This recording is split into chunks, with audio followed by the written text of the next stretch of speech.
All right, we're live. Hi, Sam. Hello, Stuart. Hi, everybody. Captain of the Foley.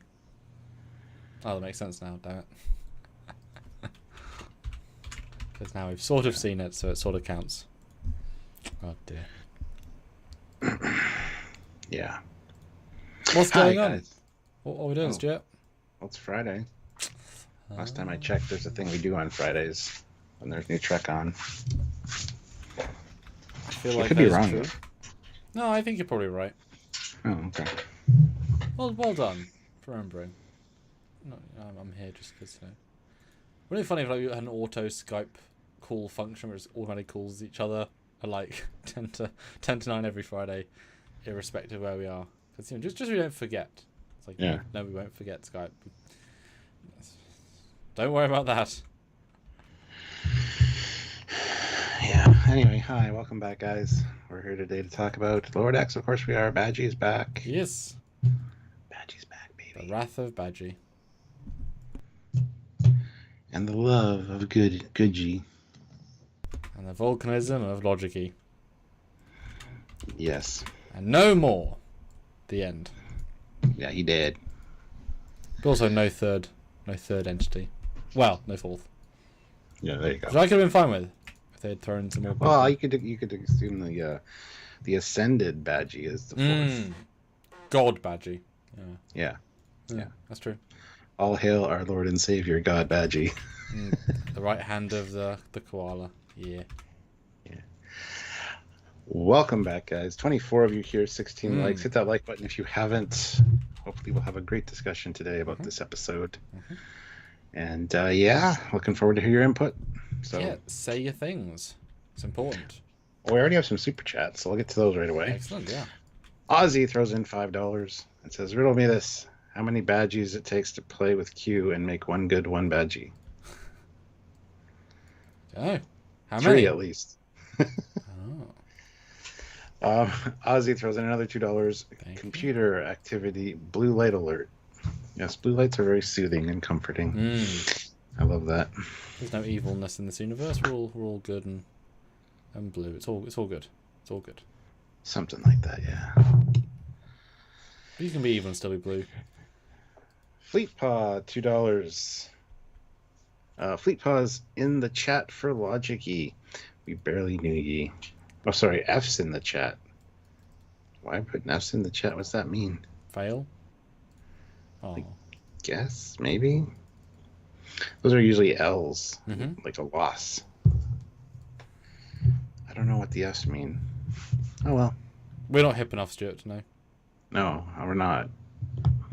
I'm total. That hip is not a word that is used to describe me at all. I mean, you do have hips. At some point, they'll get replaced, but you're not hip. Fail or fuck. They're both F. They're both F's though. Fleetpaw. You can't. That's not a good rating scale. Is it a fail or a fuck? Well, they both start with F, so you can't put F's in. My mind. Anyway, most American thing because neither of us are American, so yeah. Doesn't quite translate over the border. That's okay.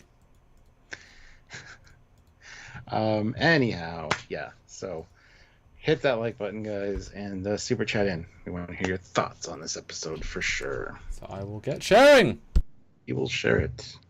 It is written. All right. Yeah, super chat in. We want to hear your thoughts, your comments, your questions, your concerns, your theories. 3 Dr. Squatch soaps, all observations, women anything about love. this episode you want to talk about. Super chat in. We do read them all, so please do so. Also consider joining the channel. There's a join button down there. Hit it and see what your options are to become a member of the channel and get a rank and get a ship assigned to you and be in our videos. All of our videos at the end, you get your name on the dedication plaque for the ship. It's a fun time for everybody. Plus, you get to join us in Discord. So consider joining the channel or heading on over to Patreon/Trekyards and supporting us over there. Same thing over there. It's a monthly service, just a little bit different if that's more your speed, but you get the same ranks, privileges, and bonus stuff over there as well. So that's another option. Also, hit like. Simple and easy and free to do. Just hit like. It really helps out immensely.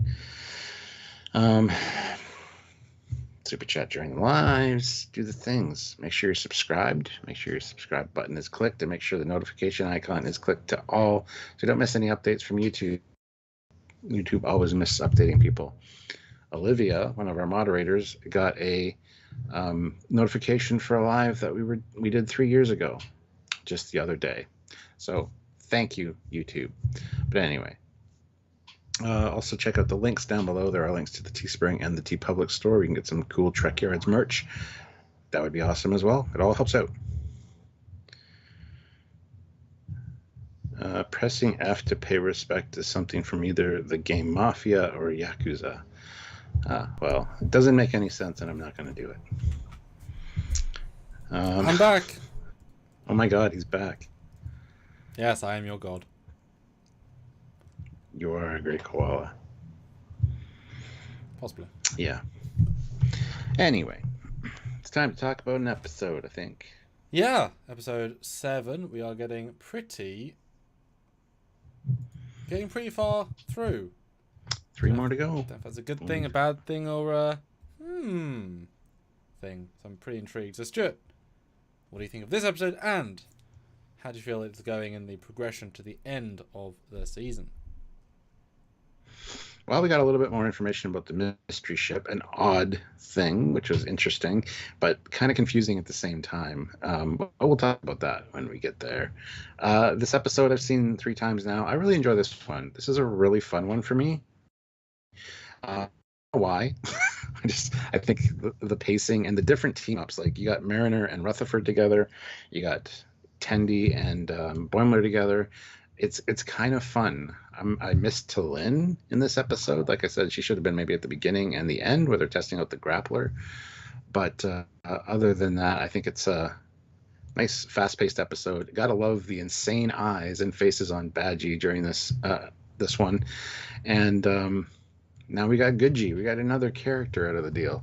So it's fun. And you know, Agnes and Peanut Hamper returning. I didn't really see the twist for Peanut Hamper actually redeeming herself, but whether that's actually the case or not, I don't know. We will have to see how that goes. But having them back was awesome. Jeffrey Combs is always welcome, obviously, and I just love that Boimler wasn't an idiot in this one. He was always like a step ahead of Agamus. He had the confidence to get the information about the Binar ship. So I kind of love that.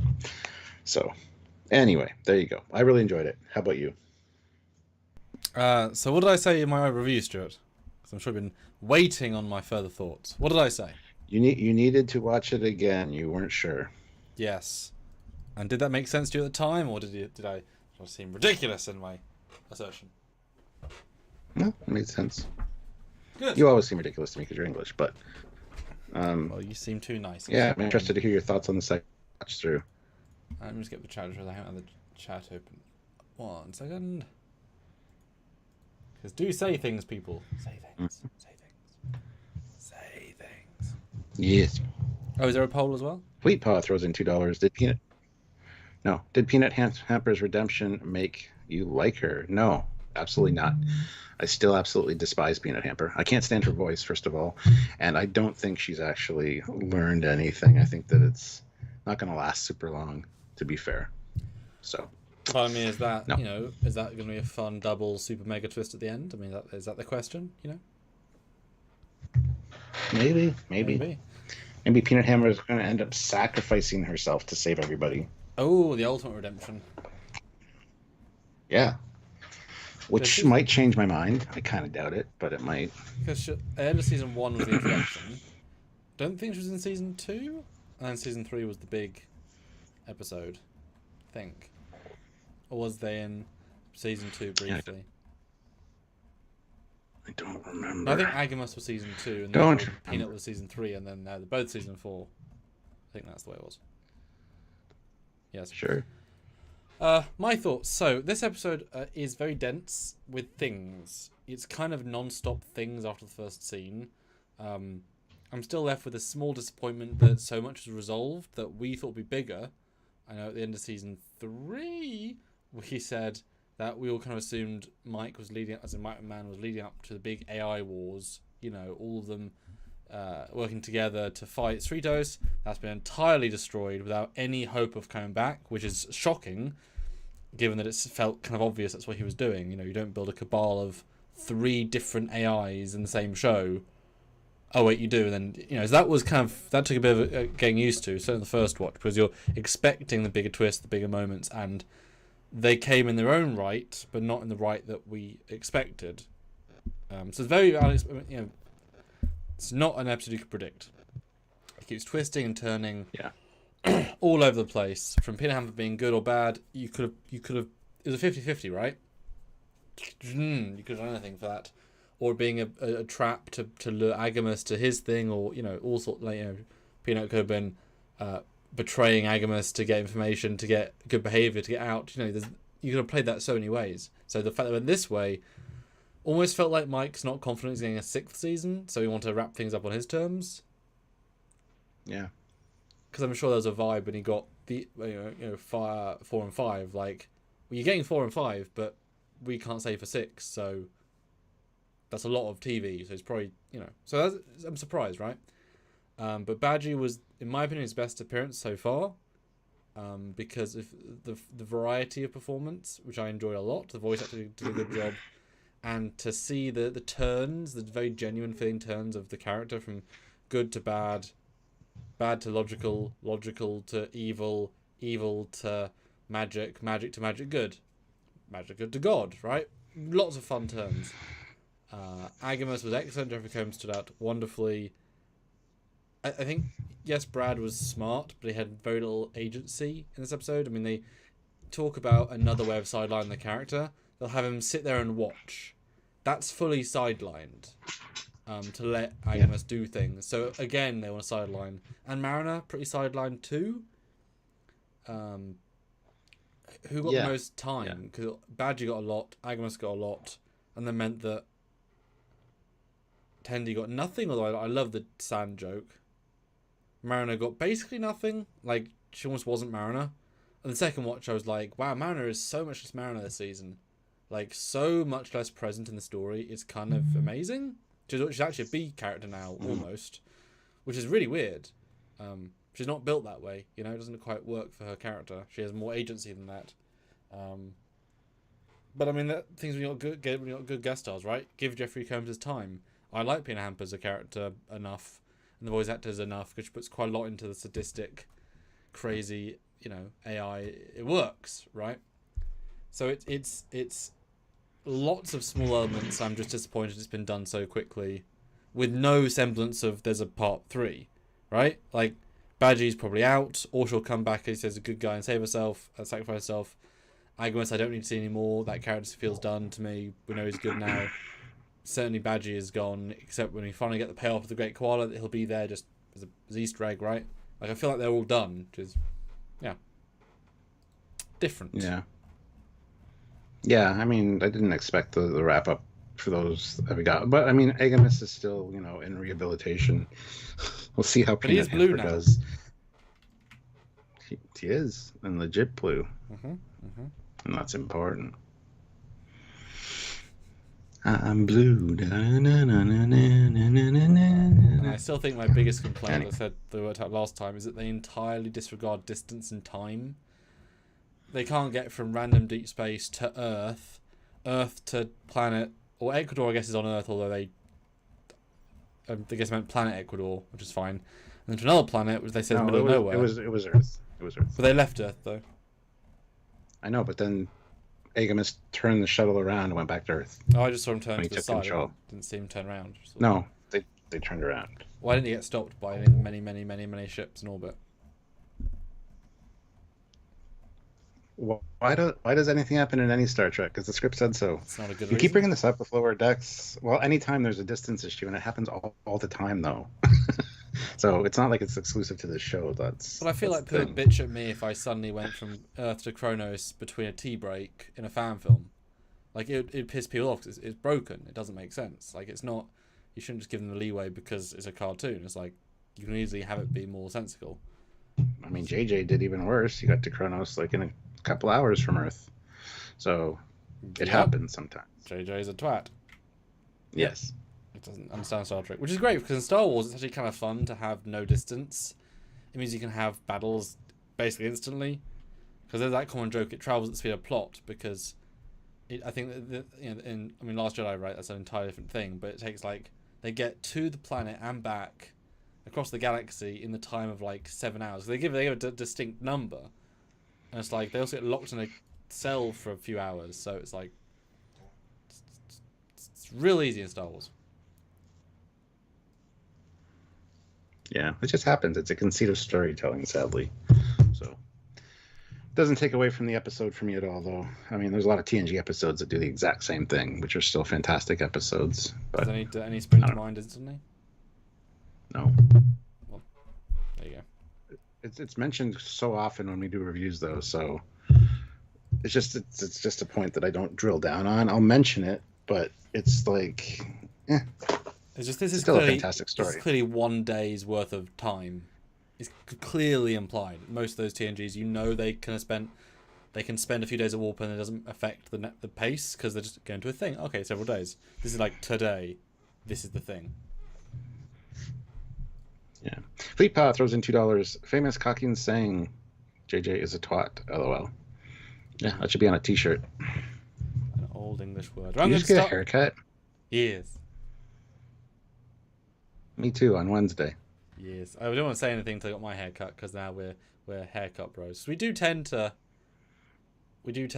match up relatively close every time. And it's not planned either. No, which is bad as if we are on that cycle, then we would have the same level of hair growth. So it's always a week or two. It's weird. All right. Well, let's start off by recapping the post-credit scene from last season. The Badgy implant, Rutherford's, gets picked up, and we find out by who this time. Not the Borg.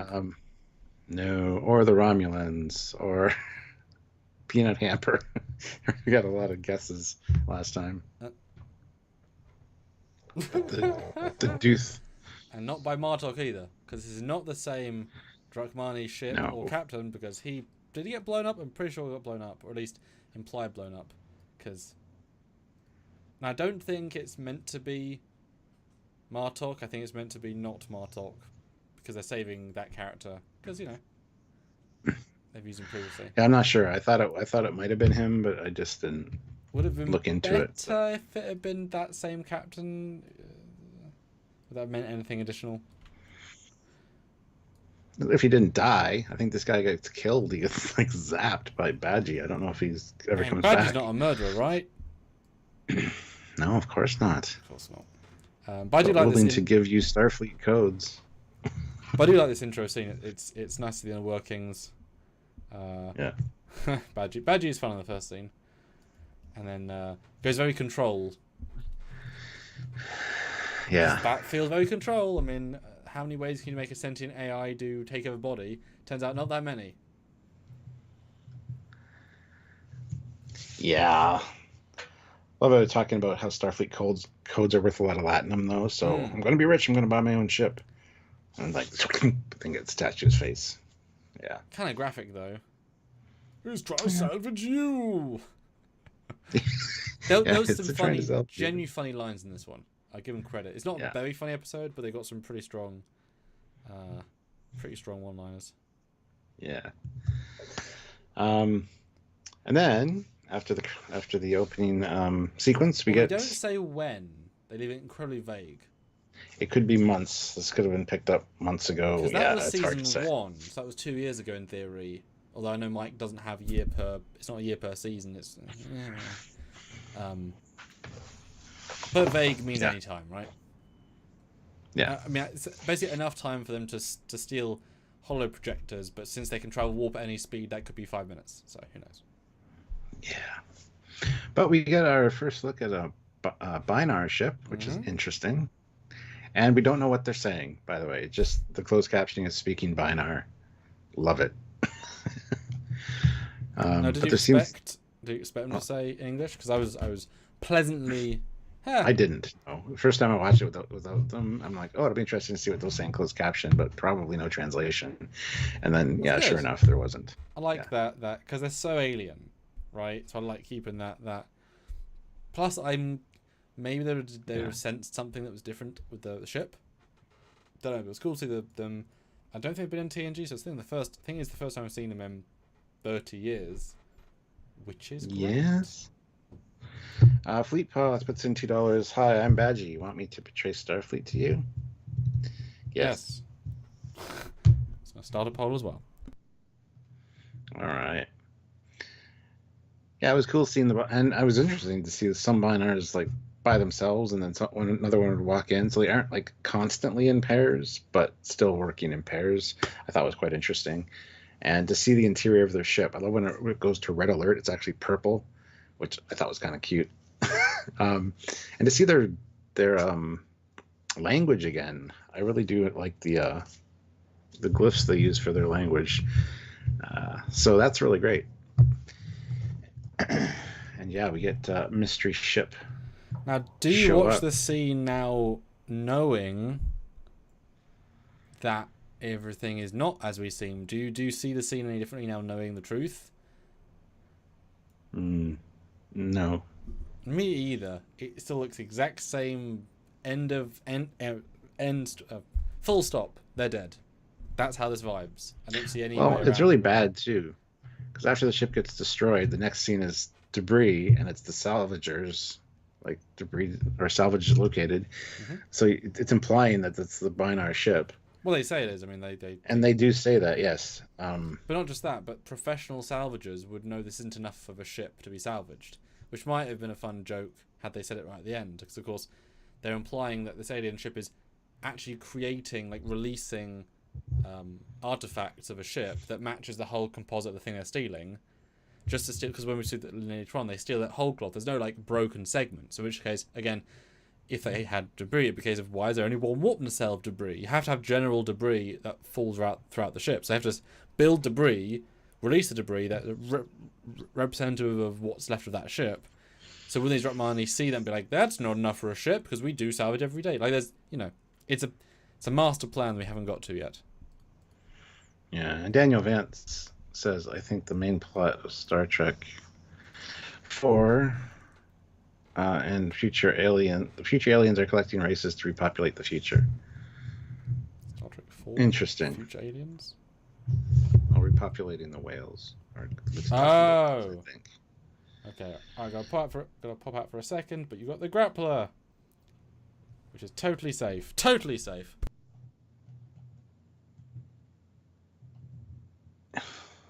Yes. Anyways, why am I being William Tell and having an apple essentially on my head, even though it's not on his head, it's in his hand? But why are we using not using a crate to test out the grappler? And I love they even point out that grapplers are cool, which ties into the Strange New Worlds crossover. Shuttles don't even need stupid grapplers. Hey, grapplers aren't stupid.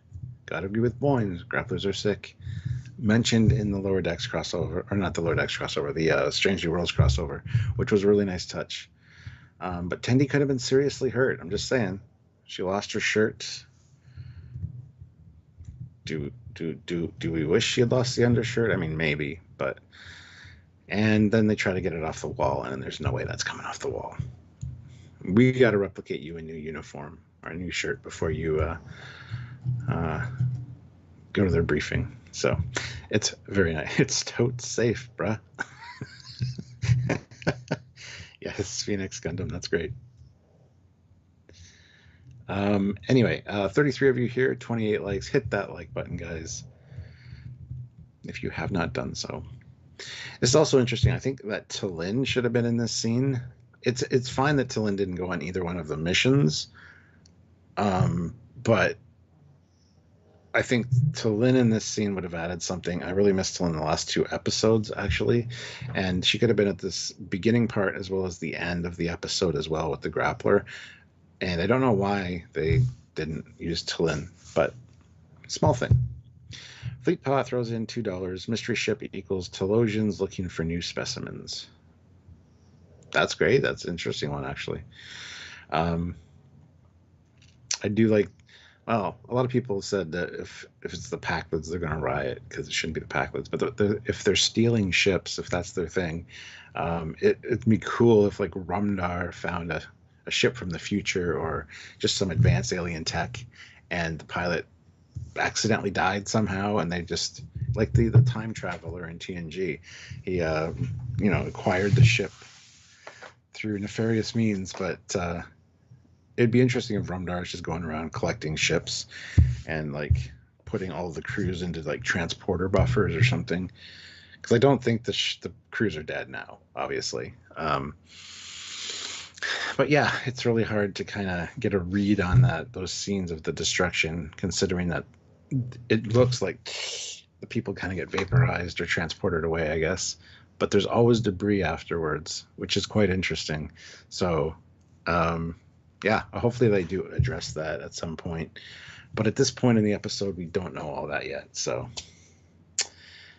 Tending losing her shirt. Oh my, yes. I'm perfectly fine with this. I just love Phoenix Gundams.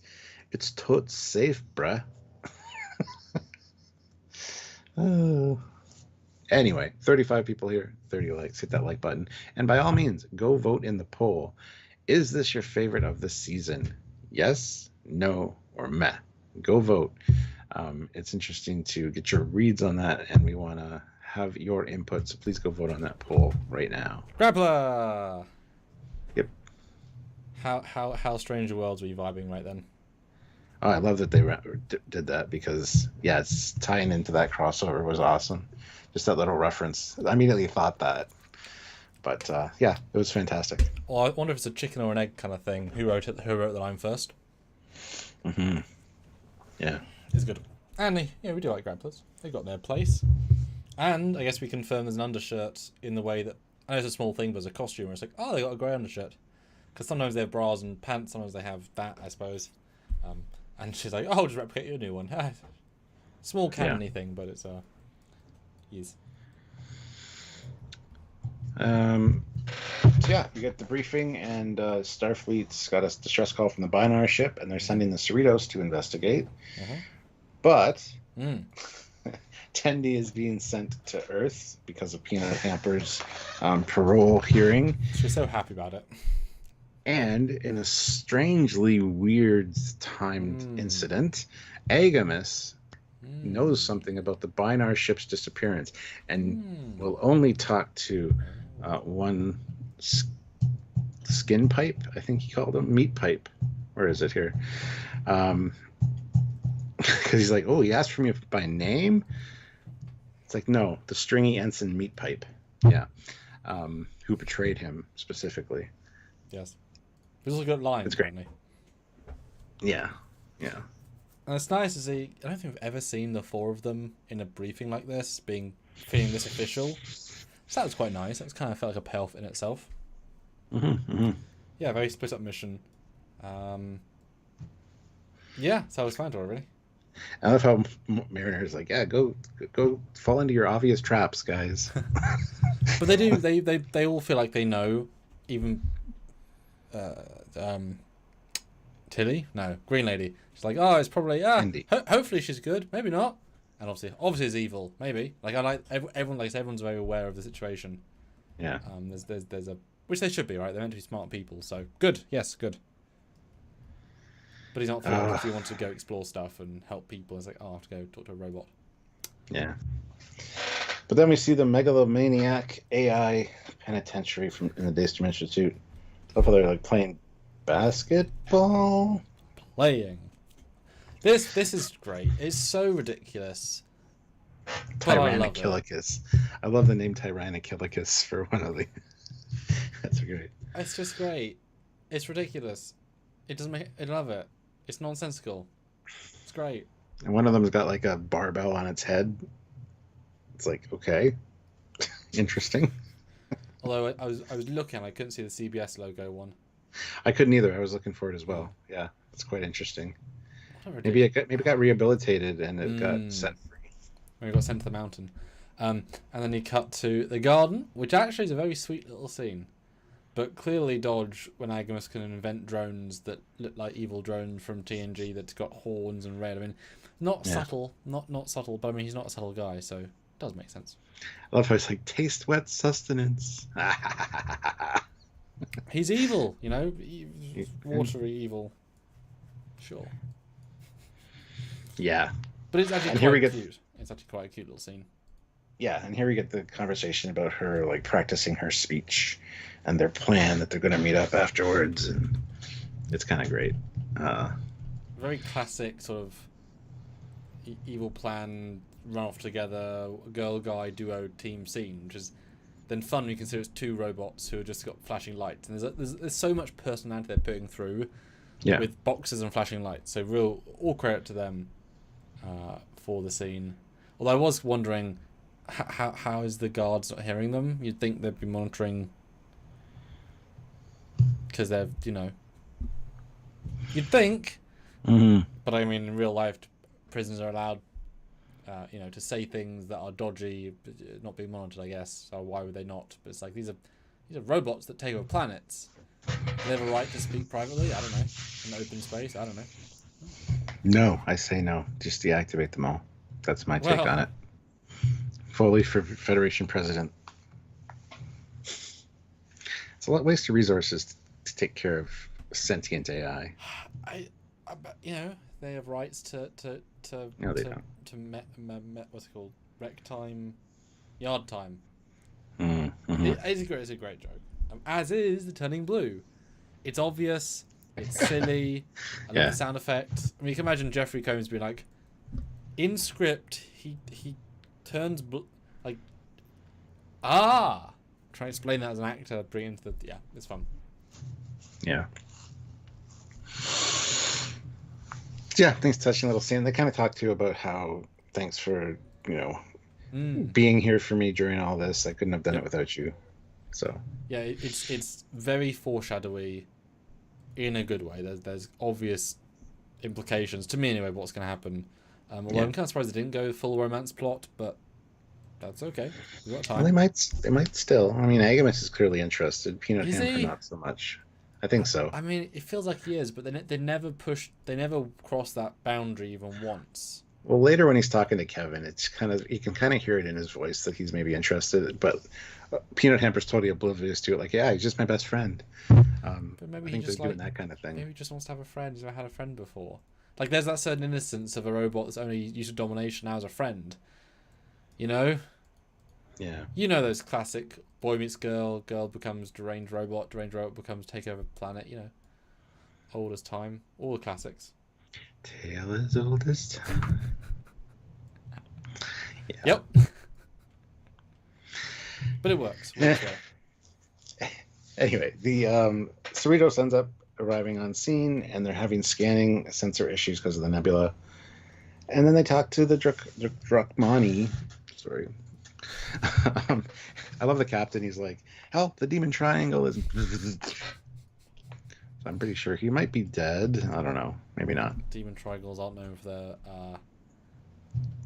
their sparing people. Demon triangle, though. That made me laugh. It's good. Yeah. And I like the fact that he... yes, he's been taken by his will. Let's celebrate that for a second. Like the idea, yes, this is not good. I want to see Badgy in live action. It'd be interesting to see how he actually looks. Well, yeah. Do you make it a detailed badge, or do you keep it as a hyper low detailed badge? Yeah. I don't know. It'd just be interesting to me to see it someday. Yeah. I love how Rutherford's like, oh shit, it's Badgy. Yep. Yeah, they don't waste any time here. It goes from 1 to 100 very, very quickly. And also, even the shot composition is very, very similar to every time they've been attacked by a ship in a nebula. This happened like 3 times now. Here we go again. Except but there was no... No.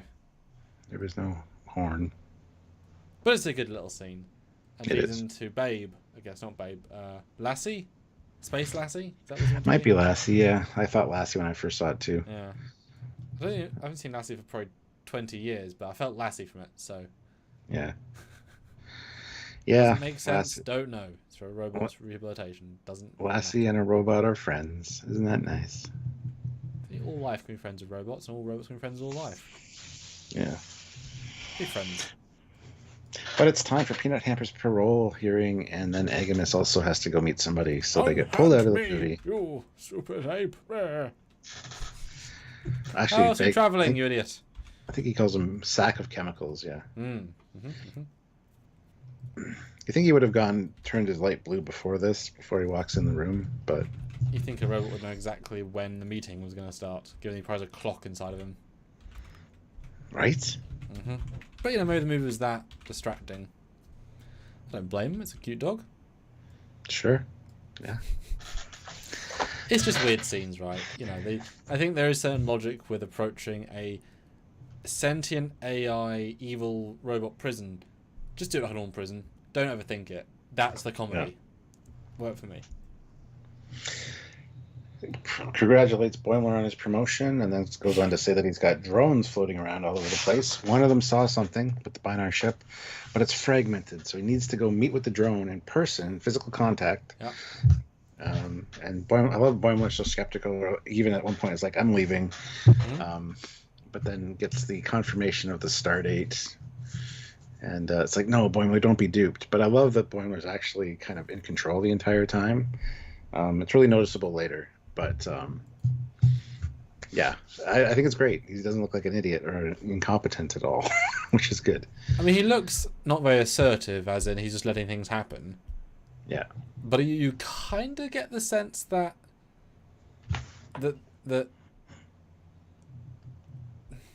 the ends justify the means in a sense.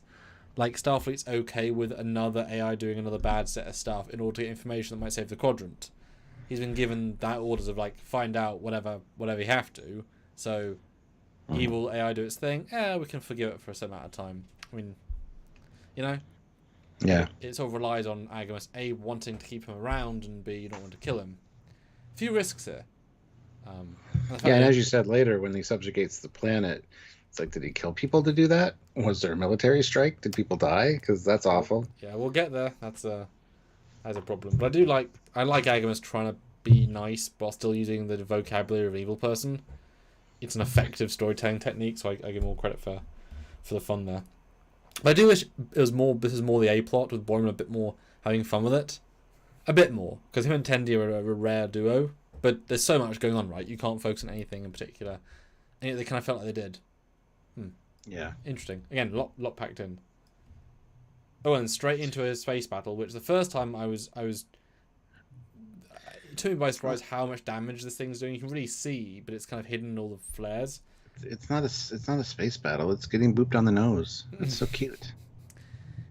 Yeah, one explosive boop at a time, and they are all causing explosions. And again, it reminds me of every other space battle in Lower Decks, because it's probably the same supervisor, but these are kind of the same shots from the Packard season 1 and the Packard season 2, and you know, yeah, it's kind of same. I mean, it's fine. Just I might have been intentionally to make you feel the despair, but for me, it felt recycled, just a bit. I don't know. Did that come up with you? Nope, not at all. Because like the fact they're damaged in this way that easily just felt like every other time it's happened. Does that make more sense?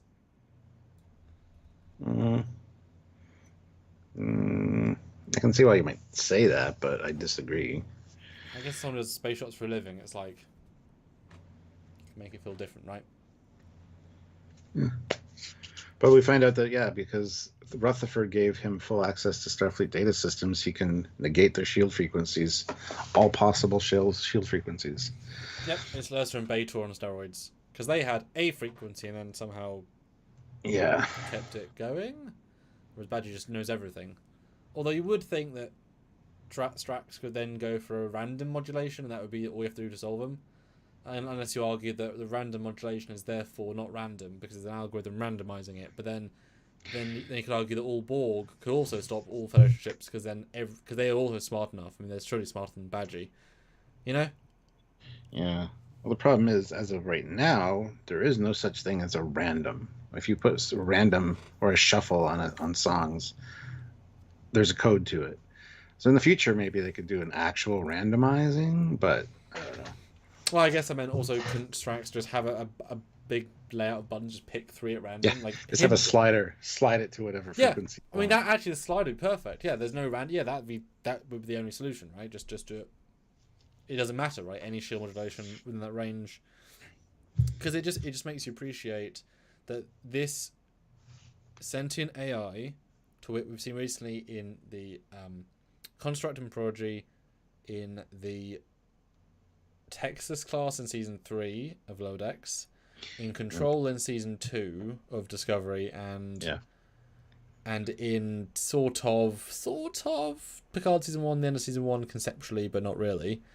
That this one of all of them successfully, with the codes, which could be attained by anybody, like these are codes that are 2 years old that Rutherford put in him. It's just a USB stick, right? Here's the codes. Okay, got the codes. So therefore you could download the codes, surely if you're already in the system, like Control could. With those codes, they ought to entirely defeat a Federation ship without any effort at all. It is that easy. Now, it makes sense it's that easy, but it is that easy. Why was Control having problems against Discovery? Why was, it shows how easy an AI with just internal knowledge can win. Really easily.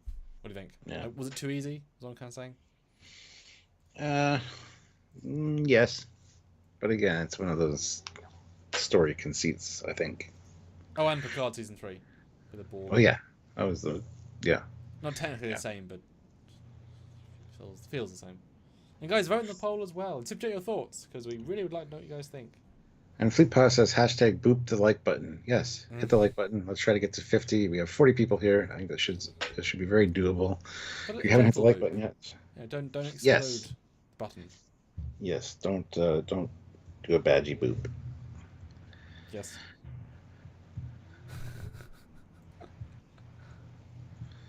Hold on one second. Okay. And then you've got... Yes! I like a little turn of... Okay, have you got an out, Mr. Rutherford? Oh, he's already gone. He's spacesuiting up.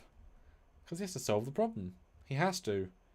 And this is from the trailer. I remember that Rutherford is EVAing out. Gets stopped by Mariner, who is very on the ball. My God, to run after him, not be heard, not be seen. Put on a spacesuit as well, next to him without being seen, and then grab him. Wow. Let's not forget that Rutherford defied a direct order here, and twice, because she asked him to come back. And then Mariner also... I mean, Mariner makes sense, trying to stop him from doing something stupid, or at least keep him safe. But Rutherford should have some consequences from this, because I don't care who you are or why you're doing the thing. You have a chain of command for a reason. So, anyway, not a big deal, but... I mean, I feel like they did that so many times in season 1, 2, and 3. I know, yeah. It's another story conceit. It is, but it's more understandable, because if he does save the ship, it's hard to argue against that, especially if it's your idea and your bravery in doing the idea. Because I'm pretty sure when we talk about promotions that he had listed the events that led to promotionable, and they were also things that were, defied orders, because you had no idea you still did it. Which is fine. So I'm fine with that. I'm just shocked Mariner got from... It's kind of what Picard was talking about in Tapestry. You got to take those chances to show your higher ups that you're worth promoting, that you can think independently, even despite the chain of command. So taking those risks. Because obviously a lot of the officers in the chain will have done these big events, these big swings. Yeah. Now, obviously, we see the ones that pay off because we are fictional characters. Well, we are, but they are fictional characters watching watching a TV show. A lot of time they do fail, but if you're smart enough, I mean, often they can succeed. Yeah. But they get beamed aboard the enemy vessel, and I do love the Cerritos during this whole time, like on screen and when we see it outside. The one nacelle is flickering. Nice little touch. It's like Dead in Space kind of thing. And not a window. There's a lack of parallax. It feels very view screen to me.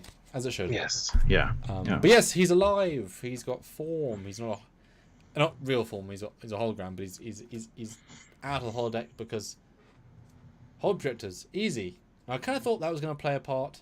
Him actually showing the holoprojectors. I thought they were going to shoot them and. Yeah. But obviously, he needed a Goody at the end or whatever his name was. So because he couldn't do that. But it was odd.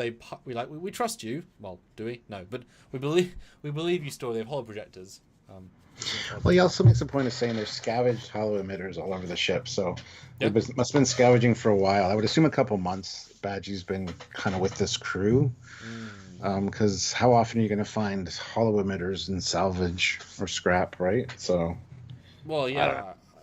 I mean, are they powerful enough to attack a ship? You kind of assume not. well, they just took out the Cerritos. With shield harmonics.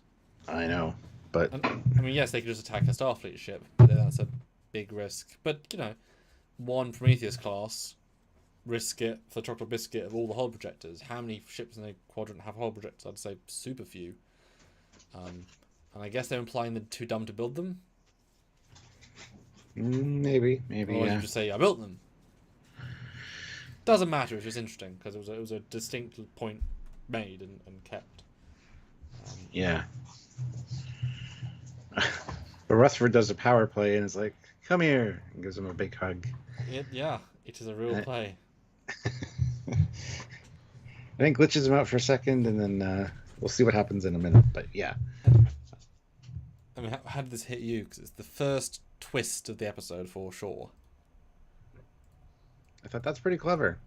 Let's try to do the proper thing. If he, I love how he says, you're my son, because he calls him Padre, which is father, and then right before the hug. So it was interesting. I love that Badgy thinks that. So yeah, it was a good play, and it almost worked. Well, it did work, except for the whole revenge brain, which I like. It's when I do short films, sometimes I skip to the middle of a scene just so I can get to the end quicker. Structurally, the fact that we jumped to a end game conclusion idea instantly, but then the story isn't about solving the problem. The story is actually about Badgy evolving. It jumped so much of the potential story that it tells you as the audience, wow, what else have I got to look forward to? Lots. Like it's a really clever play in that regard, and it's surprising. Well, the next scene more, but it's surprisingly earnest and heartfelt for a living comm badge. A living comm badge. Yeah, but it works. Yeah. So good for them. Oh, but now we're on the shuttle with Agamus, and he's restrained, and it's like, are these necessary? And yes, you're a genius. He keeps stroking Boimler's ego as well, which is great. No, you guys can trust me. Anyway. Can you, though? The drones get out while he's talking about peanut hampers. How did it go? And she blew us away with a genuine, heartfelt speech. Now, at the time, the first time I was thinking maybe they saw through it and she was actually still, imprisoned. It almost felt like it was too easy. And I thought there might have been something else going on. But, yeah. It leaves you wondering, this episode. Yeah. It really does. Yeah. Not in a bad way. Like I said before, you'd not be able to predict where it was going from the episode. Yeah. And again, this scene is very quick almost, like the way they resolve this and next scene. But like you said earlier, he's not letting him, he's just not stopping him. Subtle distinction, but yeah, the information's far more worth it. It could have been a lot worse when those drones zapped them instead of just giving them energy cuffs. It could have knocked them out. It could have killed them. Which is a cool invention, by the way. Yeah. Okay. So you say that he turns back to Earth? Yeah, the shuttle just turns around. Because that was their plan, to meet in Ecuador. Alright, back to the ship. Aww. Everything is fine. And no, he doesn't have a killing knife. Yep. Next time. Or she even says, I thought you created a virus or something. When did I have time to create a virus? It's like, well, yeah, but last time you've always got plans, Rutherford. You've always got plans. My plan was to come over here and die. What? Yeah, that's funny. Yeah. But yeah, let's go back to the Cerritos and talk it through. And he's like, "No, I want revenge, but I love you, Papa. I'll kill you. I forgive you." Ah. and splits. Creates his own catharsis. And then we get introduced to Badgey. Also, I'd love to hear the science tech logic of making a separate holographic personality thing. It'd be quite interesting. Because is he clone himself, or is the code recloned, or I don't know. Well, it's like a schizophrenic. They section off their brain and become different personalities. So it's just a representation of that, I guess. Does that mean he copy and paste himself, or like it was? I mean, the new version does seem dumber. But is that going to be a point of the plot? You know, the I don't know. I'm intrigued, right? I'm intrigued. You gotta love the look on his face. There's a few scenes in this one where you get the blood vessels and like the grin, like the realistic teeth, and it's just like creepy as hell.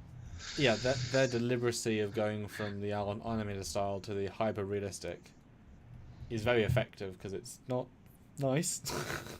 Thumbnail bait is what it is. Badgy, we gotta get out of here, guys. Okay. We can do that. Yeah. And then a gentle beach. Cute. But Peanut Hamper's not there.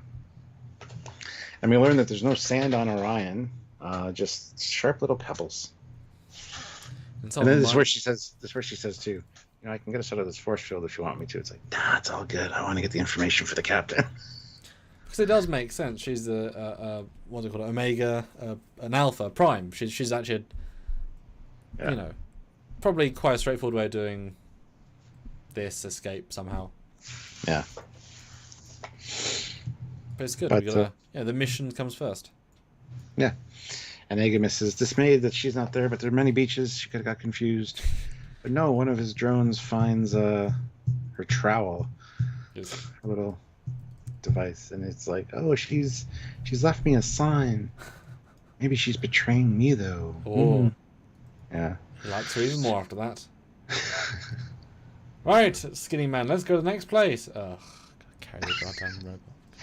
I'm taking some sand with me though. I thought that would come in important later. Although I kind of hope in her quarters we see just a bottle of sand. Yes, that'd be great. Because they never go to Earth, so this is quite, rare Earth sand. Yeah. But back on the Trekyards ship. Isn't that cargo bay just redressed as the Cerritos one? Recoloured. Could be. Do you want to take a root beer float break? Of course we do. She's so unmariner. She's just chilled to be there. Well, Patrick James throws in $10, so thank you so much. Thank you. I'm going to make a lot of folks mad, but this episode is at the very bottom of all Lower Decks episodes. I know it is me and my tastes, but it is still Star Trek. Can you explain why? Yeah, a lot of people, it's one of those, it's another, well, I find a lot of episodes are polarizing. Some people absolutely just can't stand them, and other people love them. There's usually not much in between these days. It's just like everything else. Everything's so polarizing. If you're one side, you're evil to the other side. So. Because I know I enjoyed the Peanut Hamper dedicated one last year that, for its own unique charm, you didn't like it whatsoever. Yeah.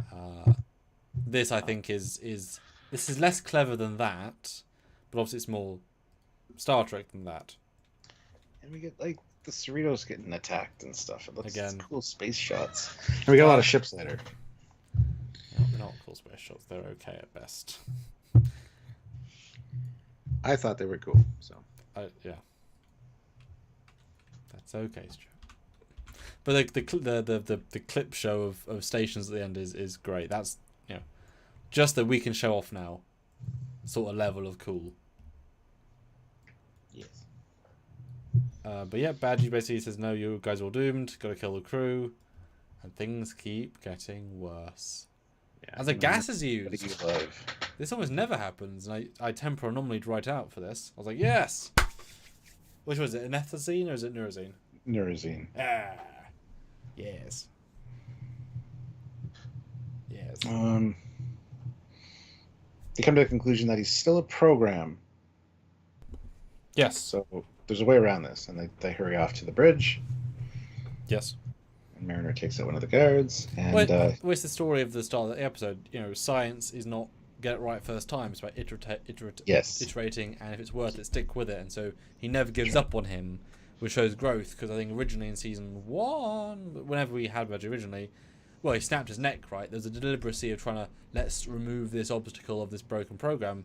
Now it's let's convince it to be nice. There's a turn there, which feels science the shit out of this. Yep.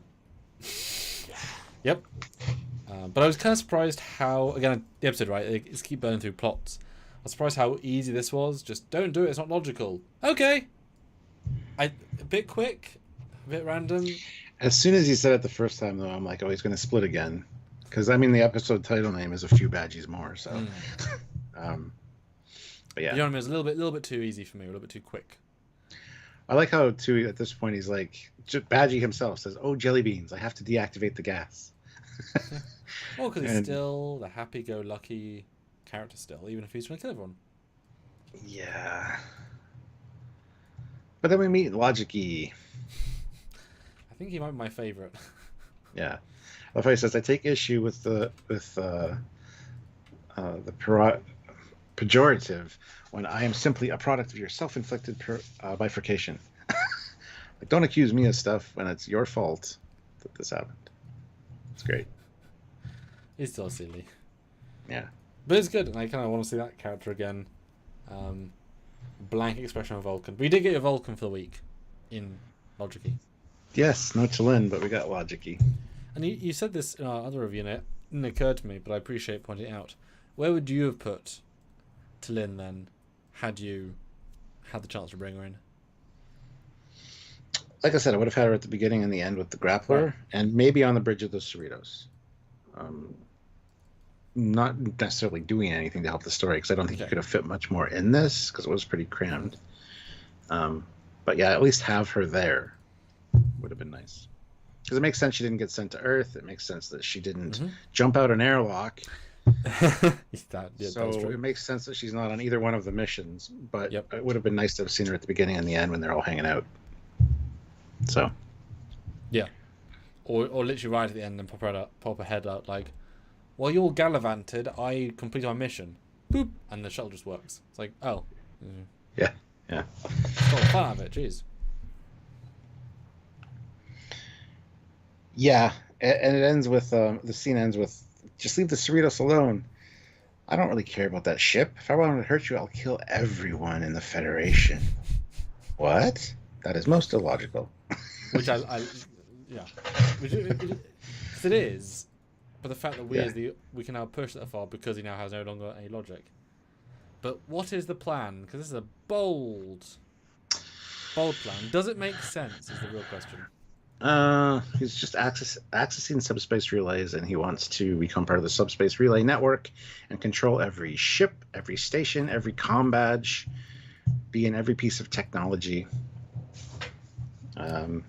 He can crash vessels, vent oxygen, detonate warp cores. Yeah. Does that sound logical? I mean, does it sound like a good plan? Or an effective plan, shall I say? Or no, a doable plan, more likely. Sounds like a James Bond villain plan. Excessive for excessive sake. Which, I mean, that's what revenge is, essentially. It doesn't really do anything. I don't know. I think it's a crazy James Bond villain. It's fine. There are people singing outside, Stuart. Oh. Huh. Maybe. Go throw a brick at them. It's a little bit harsh, but what are they singing? Christmas carols? Halloween carols? No. No, but yeah, it's a thing is it feels like Control meets The Burn. Yeah. Which is for me is a small problem because it's like we just saw all that, you know. It's a little bit samey, but I do think it's probably the best version of it that's been done, which is probably a sad thing to say because it's the lowest budget of those seasons. Yeah. But also it's that easy, you know. Yeah, I do like how Rutherford's beating himself up over it, and Logic is like, parents are not directly responsible for the actions of their children. Because like, yeah, but I should have treated him less like a program and more like a son. Well, that's not very logical either. Well, maybe for him it is though, because he's a very big tech guy. Yeah. I mean, it's not logical for you to treat your car like a maybe family, but you kind of sometimes do. So you know. Oh, yeah. Who should get fuel, my child or my car? Oh, there's no question. Onesie baby, you know. Patrick James throws in $5. Thank you. Amendments to my last post. I did enjoy the one scene where Logic failed when he tried to change Badgy with Logic. Logic overrated. Thanks.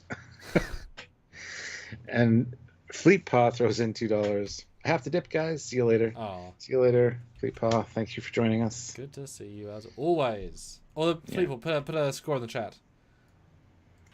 Love to know your final score. But yeah, I mean, we talk about escalation, right? I mean, you but again, it's so recycled. But what else can you do with a sentient AI that's got a subspace network? I do think it's a bit over the top, in the sense that if Badgy can do this, then any computer can access the entire subspace network grid that connects everything, and certainly the construct, which was a more advanced bit of tech. Why is it limited by range? If it's in subspace and communications and pinging and which is very powerful. But this particular part ends with Mariner saying, "You made a mistake. Remember what Tandy said earlier? Science and engineering are messy, but it's good when you stick." And Rutherford says, "But she loves it when I stick with it." Thanks, Tandy. Well, yes, it's actually me. I mean, I was the one that brought it up. Yeah. And then logical Badgy attacks other Badgy, which felt a little bit odd to me. Yeah, he says, "I've devised a method to stop that badge." Have you? And he like jumps into him. Don't think it's the most logical plan though. Plan guy. It's a very good point. It's not a very logical plan. And you can't even argue he's not logical. This is one thing. Now here's where, the next scene is where distance comes in though, because they only have a shuttle, and now they are on the planet Plumeria. Yes. So where the hell is Plumeria? I don't know, but well, this hill is ripe for the conquering. Now it doesn't have to be warp capable because it's not a prerequisite for this. Although Boimler would get in trouble if he makes first contact with the planet and helps subjugate it. Just saying. And I don't think warp-capable species could be that easily dominated when all their little drones are little lasers, right? But I do quite like they made the excuse to have lizard people, and clearly primitive because they're wearing medieval stuff. Looks like it, but there's also skyscrapers. Yeah, exactly. I do quite like the Blade Runner obelisk. Yeah, I like the banners. I like the little There were the big statues that were constructed. Yeah, it's like, you guys don't waste time. No, that's my favourite aspect, just the art design there, the fun. Because I'm guessing he already had those designs in his pre-database. He was like, I'm ready to go for conquering. But yeah, the amount of anti-climacy here is wonderful. It's like, you excited about all the dominating? Yeah. Is that easy? Yeah, it's really easy. I mean, once the West Bank falls or something. And it's definitely, Starfleet definitely wouldn't be able to. Again, implying it's no big deal. But as you pointed out when we first talked about it, this is a military takeover. Mm-hmm. Like, you had to have killed some military assets that were trying to defend their planet. Yep. He's killed people, and Starfleet was just like, we're just tagging along just so we can get information. Sorry, guys. A little bit of a problem. Yep. The context here is terrible. I mean, I can possibly see Agamas is no longer needing, like, he doesn't feel the need to kill. But if there's one sect or one ship, they should have said that. Yeah, exactly. Maybe you could say Peanut Hamper dared me to do a non-lethal takeover. But well, one could have said, not only were you fast and efficient, but absolutely no casualties. Just something like that. And Agamas would be like, what's the point? It's more satisfying to have them subjugated than dead or something. Yeah, exactly. Because I can just imagine, you know, these drones, there's a ship in orbit, and although that would have been a great reference if it had the tiny little drone be spaceship size in orbit, like they made it grow, like the episode, like he made one that's big. Weird thing to do, but it's just weird to like. And then Starfleet coming in, it's like I don't think this planet appreciates the torture and the death and the maiming and the planetary consequences of a takeover, and Boimler just shrugs it off so insensitively. It's very Star Trek of them, and it's a bit jarring. Yeah, but for me, it solidified the fact that Boimler and Tendi could get out of this at any moment. Yes, they're just playing Agamis. Yes. So, yeah. But Agamis is upset because Peanut Hamper's not there to make it satisfying and fulfilling. You know, they spent time together. They crafted the perfect scheme. Oh, and then he falls on his face. Well, he pushed Leave me himself. alone. Yeah, I know. Leave me alone. He has a little crisis of feeling. Oh. And Tendi says, "We'll just look him up with the Federation parole program because they can track her." And she's on the Tyrus 7A research station. Now, boy, if we had known, Right? remembered what that was. Yeah. It's the second time that scene is radically different to the first time. But first, I was like, okay. Second, And again, like, aw. And again, your distance issue comes into effect here because how far is that? Because Aragon's point is saying it's in the middle of nowhere. So they went from Earth to Pimeria to Tyrus or whatever, and in a shuttle. Which is still fast, but not that fast. And this isn't months of time that have elapsed, so. Because they left at the same time, and they got back at the same time. Yeah. And it would have been funny, let's be honest, if they'd said, "Wow, Boims, your mission took 6 months." But I know, like I said, Mike doesn't want to have time pass. He wants it to be, you know, stay in that bubble of era. Yeah. But yeah, it's just weird because this race is clearly not Federation member world. Otherwise, they would be defended. / you couldn't subjugate them. They wouldn't work the same way. And it's just bad design to go and subjugate a race that's that close. And then the other station we found TNG that was in Federation space. Blah. Blah is what I say. But he just wants his friend. So therefore, Boimler, pick him up. Again. Yeah. Well, it would have been funny to have one of the alligators be there at the end, carrying it. And then I was like, "You're free." Good. Drop. You could have had more of a joke out of that, but you know, don't want to bring the repercussions into it of subjugating lizard people. Yeah.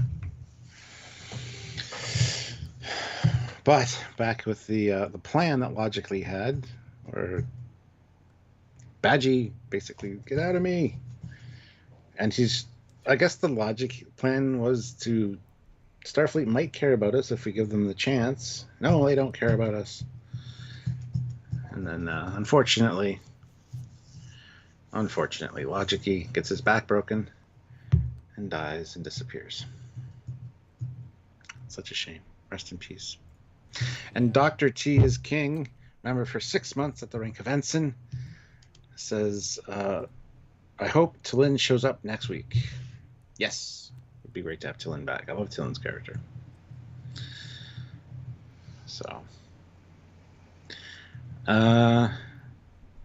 the plan here now that Badgy has after killing Logicy is to go warp 9.9.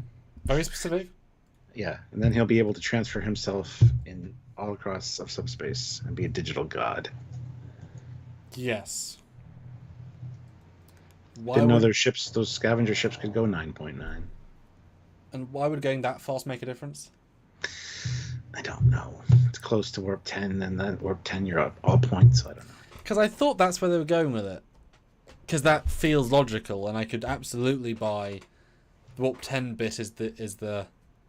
Because can you imagine if that was what happened? If they said, if you go warp 10, I can be everywhere, I can be in subspace, which they do. And at the end, the EMH walks in and heals them. It's like, hi, Cameo, goodbye. Yeah, that would be amazing. I don't really get the logic of it. Because surely you'd think the faster you go, the harder it is to talk to subspace relays. Because you're in motion and they're not in motion. Like, not a lot harder, but some. If you want to connect to all of them, whereas static, you're not.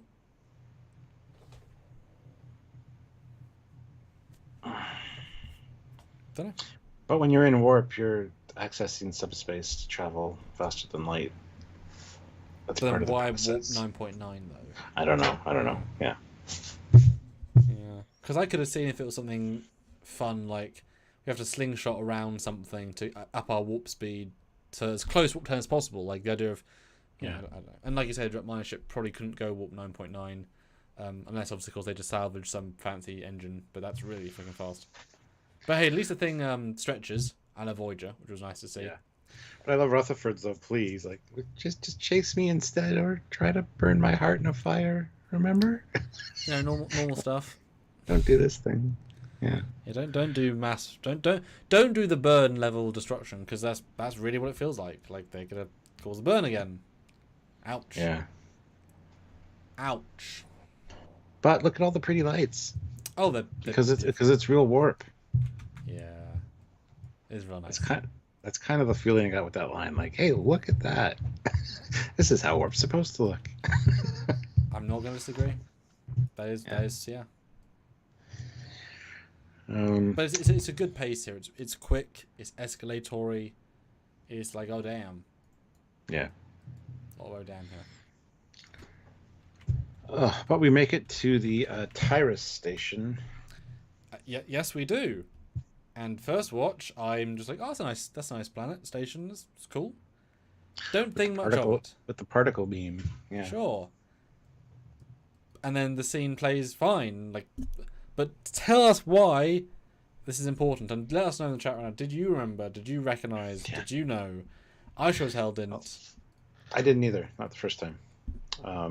But there's so many exocomps and no humans because this is the station from the exocomp episode of TNG, which is in season 6, I think. Mm-hmm. Yep. So yeah, they're all sentient. They're all doing their own thing. That was the deal. Mm-hmm. And they're taking care of the station. They're living their lives. And yeah, I didn't clue in. Nope. Probably should have. But it's so minimal to the grand scale. But like, Mike, man, look at you, continuing canon set back, 30 years ago, and it's actually really sweet. I was taken aback by how sweet I felt it in the end. Yeah. Well, once all credit to you, you did some investigation, found out what it was, and then we filmed the video about it, which you'll see soon enough. But it's amazing how on point everything is. The interiors, the colors, the displays, the doors, everything is just exactly like it should be, which is amazing. So, yeah, makes an old Trekkie happy, doesn't it? Yeah, it does. Yeah, and first watch it just plays normal, but second watch it did definitely play stronger for me. I had a nice vibe to it that I wasn't expecting to have. Yeah. Because it plays it very seriously. I like it. Yeah, and we got Tucker tubes because they had Tucker tubes there as well. So, and now we know what they're called. Oh yeah. Oh, that would have been fun if they walked on the head tubes. But it's a really faithful replica. I actually do quite like the fact that the exocomps don't speak English. They keep the sentient robots do their own thing. Pina Hamper is very happy doing mundane things because chill. Nice to be chill, not because it wasn't. Remember she joined Starfleet to go against her parents' wishes.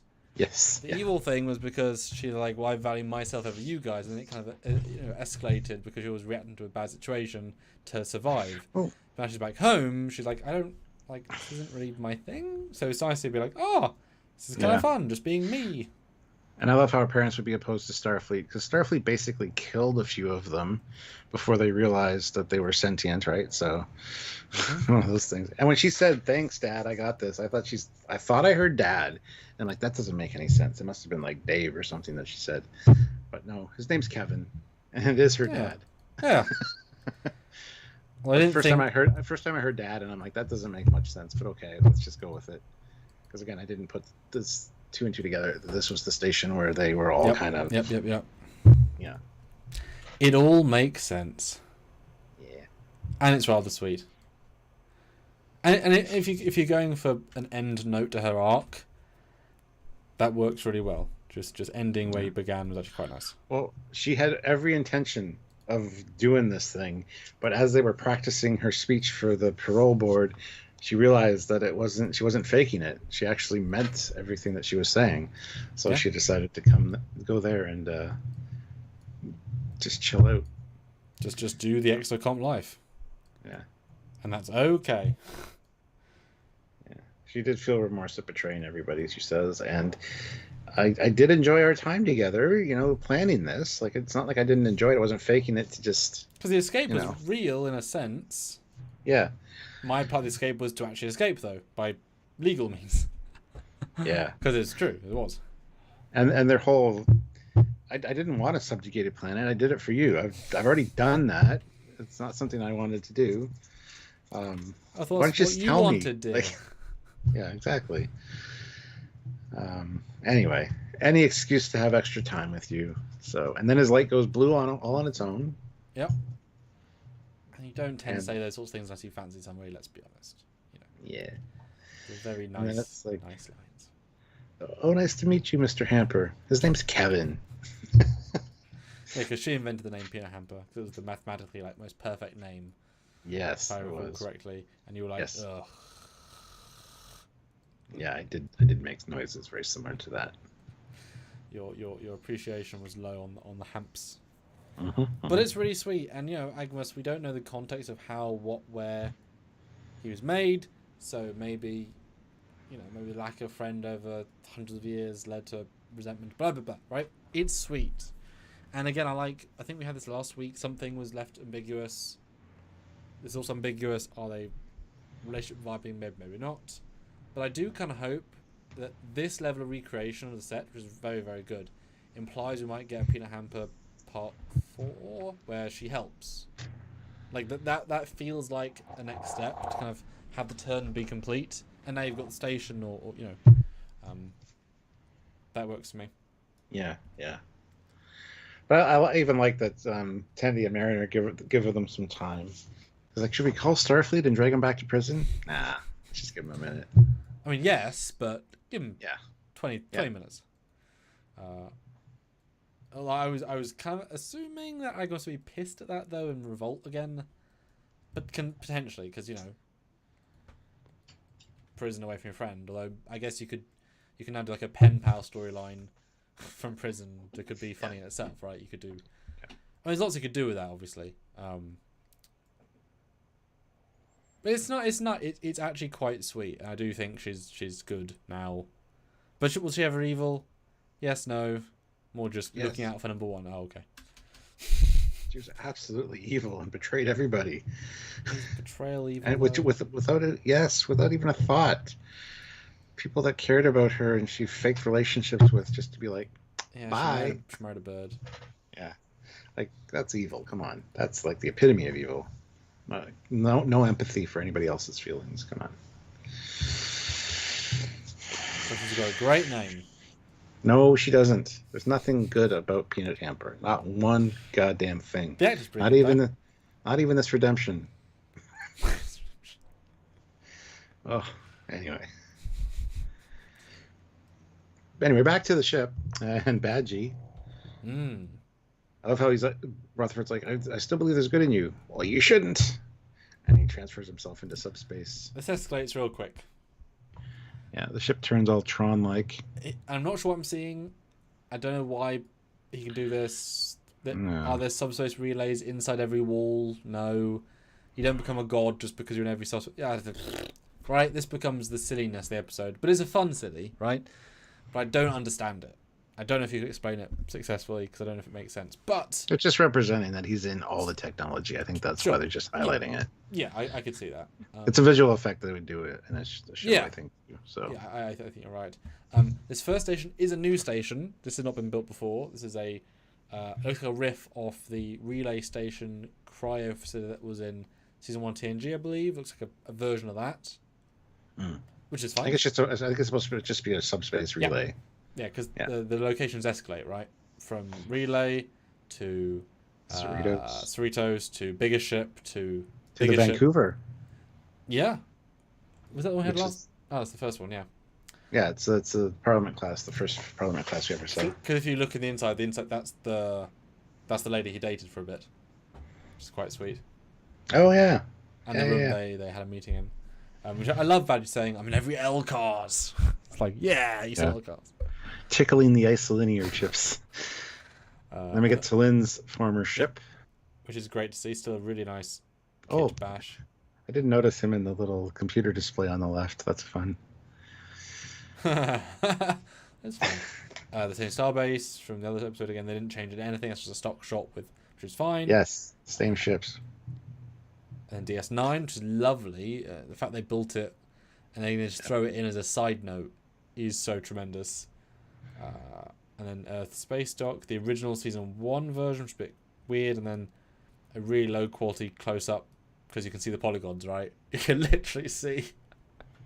It's not very. That's fine. It's fine. I mean, yeah, it went everywhere, and then Becomes everything. an amazing shot of him coming out of the galaxy. Obviously symbolic. Really good visual. And then now he's a I really god. wanted to use that for like my thumbnail, but I didn't want it to be like spoilery. Really, It's a little spoilery. a little bit. There's a few yeah. shots at the end here. It would have been great for a thumbnail, but I'm like, I can't use them. In all fairness, we care about you guys and spoilers. Yeah, when we can. But it becomes a god, basically. Amazing. Yeah, he's all ramped up that he can detonate any warp core he wants, kill anyone he wants, and he's like, oh, wait a minute, but why?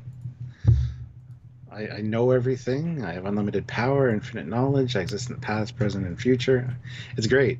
He comes to this conclusion that, like, organic synthetic life, they're all strands of the same reality. It's like... I'm not sure how he became existing all time just by being in Starfleet Subspace Relays. I don't know either. I mean, subspace, yes, but why would that do that? Yes, yeah, exactly. I think that might have been a side effect that they didn't explain very well. Yeah. A little confused by that, I'll be honest. Yeah. Just a bit. But it's a really cool sequence. I like the visuals, I like the style. I think what they did here for the bit of the warp is the warp 10 stars they did for Paris for those few seconds. I think that's what they did there. Maybe, yeah. So I'm pretty sure it looks like the ultra fast warp. Because that would make sense, wouldn't it?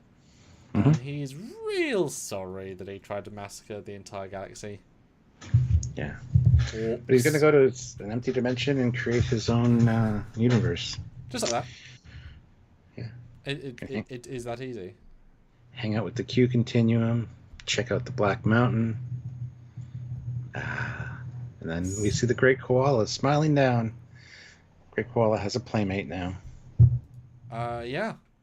Another sentient god creature. I do love the leaving effect. It's exactly what they did previously. It's all linking into the lore of this higher beings. The bird flies through the galaxy, makes a hole, and yeah, the koala is waiting. And everything is good. Yes. Mm-hmm. And Mariner, if you became an omniscient god, you have to tell us. Well, I made the joke in another video. It's like if you're the police, you've got to say it's this. You know, you've got to say you're a cop. I don't have to. I don't think, but that's the joke in films. But guys, we're getting near the end of the episode. We'd love to know your thoughts, comments, questions. This is our big review live of the week. So, put in your thoughts, comments, questions, vote in the poll, interact with Lower Decks, guys, because we like Lower Decks on this channel. I need you to say your 2 cents, literally and figuratively. Yes. Figure literally, because it's both. And Rutherford's like, I believe he did ascend. Bye, Badgy. Good luck being everything. It's like, wow, that was quick. That was cute. That was like cute. genuinely happy for him, you know? Exactly. You created a program which then tried to kill you, and then it became an omniscient god. And by So you mean the whole galaxy. Yeah. And Rutherford he created an omniscient god. I mean, that's something that you could put on your resume. A father of a god. Yes. Yeah. Yeah. That's true. Well, that is true. The revenge that he generated, that emotion Almost destroyed the entire Federation. Just going to gloss Again. over that a little bit. Although, you know, so basically what we're saying is, who hurt Control? Was it his dad, Oh. his mum, a creepy uncle? Probably the creepy, gropey uncle, yeah. Because it humanizes it so much, doesn't it? This AI down to this very... Because it was so goddamn easy. So easy. Badgy in season 1 goes evil. Rutherford rips him off his head, literally. Says a backup code in the head piece. Gets found, takes over the ship, gets some whole projectors, finds his dad, becomes a god in the same afternoon. It is so easy. Too easy. Yeah. Just saying. But bye. We'll see you next time. I love the Drakmani, though. This area belongs to us. We claim salvage. Oh, shut up. Yeah. Oh. Basically. Yep. Shut up. It is funny though. It is funny. It makes me smile. And then Agamus getting laughed at essentially by. Well, was he laughed at? I thought the alien guy was being the evil guy was being sincere. Well, he's like, "Oh, look who it is! You're back, the escape artist." And then he's like, "Yeah, can you help me become better?" Yeah. And Tyrannokilicus, not quite sure I can do that, especially with a name like that, you know. It does inspire slight death feelings. You can tell they invent like 20 names of evil robots and like, there we go. Yeah. It's a great name. But I do we think find he's out- good now. I do believe the character has gone through that journey, and he's now a good guy. Yeah. And we do find the truth about the binary theft. That it's like, whoa, all those ships aren't being destroyed. They're being stolen. It's all fake. So that kind of totally ramps down the tension if the ships aren't actually being destroyed. Does it though? I think it does. Yeah. It's like it's not this force that's unstoppable. It's just destroying anything. It's stealing these things for a reason, which means all the crews are likely alive. And it makes it an interesting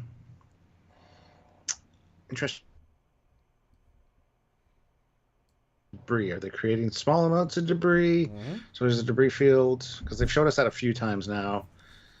Yeah, it's interesting. See, I think it ramps up the tension because it goes from being another alien race that's destroying things, which just happens all the time, to actually a grander plan with many races. And we know in the trailer they show, maybe next episode, like a list of races, and it's a lot of races. I think it's really interesting, and you know, the biggest theory I still think is the mirror universe idea, which is a fun theory. It could be evil Mariner from the mirror universe, or something of the ilk, or maybe like mirror. God, imagine like a mirror TNG cast. Like, if it's a mirror thing. Now, yeah, I mean that might be interesting. But now that we find out they're stealing ships, I love the idea that it's Rumdar, who, like the time traveler in TNG, stumbled across this. Wait, sorry, who? Rumdar. Rumdar. Stumbles across this super advanced, maybe from the future tech, and the pilot of it died or something, and he's just using it to acquire ships to rebuild their fleet. I don't know. Well, I mean, in fairness, there is a Packlidness to it, stealing ships. Yeah, exactly.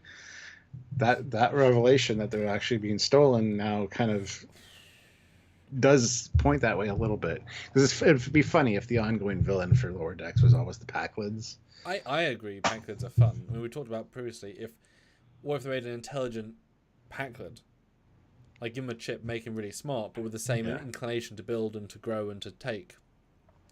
But if it is the mirror universe, based on the Agonizer design, I like the idea that potentially they're having to... Yeah, well, exactly.